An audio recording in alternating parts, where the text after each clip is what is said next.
పిల్లలిద్దరిని స్కూల్కి పంపించి ఇంట్లో పనులన్నీ కంప్లీట్ అయ్యాక తర్వాత నా కోసం టిఫిన్ రెడీ చేసుకుంటున్నాను. రీసెంట్ డేస్లో ఎవరిని అడిగినా సిజరియన్ అంటున్నారు. నార్మల్ డెలివరీ కూడా ఉంది, కాకపోతే సిజరిన్ పర్సంటేజ్ ఎక్కువగా ఉంది.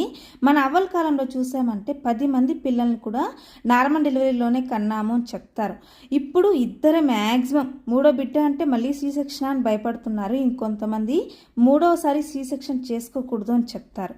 సరే, అప్పుడు తినే ఆహారం వేరు, వాళ్ళ లైఫ్ స్టైల్ వేరు. ఇప్పుడు మనం తింటున్న ఆహారము లైఫ్ స్టైల్ అంతా చేంజ్ అయింది అనుకుందాము. కానీ అదర్ కంట్రీస్లో చూస్తే ముక్కాలు భాగం ఇప్పటికీ నార్మల్ డెలివరీనే అవుతుంది. టెక్నాలజీతో కంపేర్ చేస్తే మనకి ఇక్కడ కొద్దిగా తక్కువే. ఒకవేళ వాళ్ళ లైఫ్ స్టైల్ మనకు అలవాటు చేసి మన లైఫ్ స్టైల్ వాళ్ళు అలవాటు చేసుకున్నారేమో తెలియట్లేదు. ఎందుకు మన దేశంలో ఎక్కువగా సిజరీన్ అవుతుందో నాకైతే అర్థం కావడం లేదు. మీకేమైనా డీటెయిల్స్ తెలిస్తే మర్చిపోకుండా నాకు కామెంట్లో చెప్పండి.